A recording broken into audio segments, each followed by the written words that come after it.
Hi everyone, welcome back to our channel where we bring you the latest and greatest in beauty and cosmetics.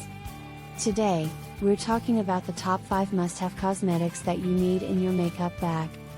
Starting off at number 5, we have eyeshadow palette. This versatile eyeshadow palette features a range of colors to take you from day to night. The pigmented shadows blend seamlessly and stay put all day long. At number 4, we have liquid lipstick. This liquid lipstick is packed with pigment and provides a long-lasting, matte finish. Choose from a range of shades to find your perfect color match.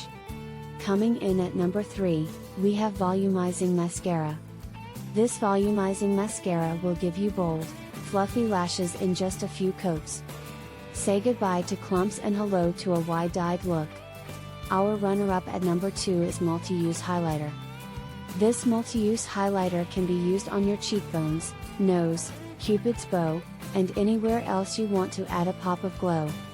The light reflecting particles will leave your skin looking luminous. And finally, the number 1 cosmetic that you need in your makeup bag is creamy concealer. This creamy concealer will cover up dark circles, blemishes, and imperfections, leaving your skin looking flawless. And there you have it, the top 5 must-have cosmetics that will take your makeup game to the next level. Have you tried any of these products before? Let us know in the comments below. And don't forget to like and subscribe for more beauty and cosmetics tips. Thanks for watching, until next time.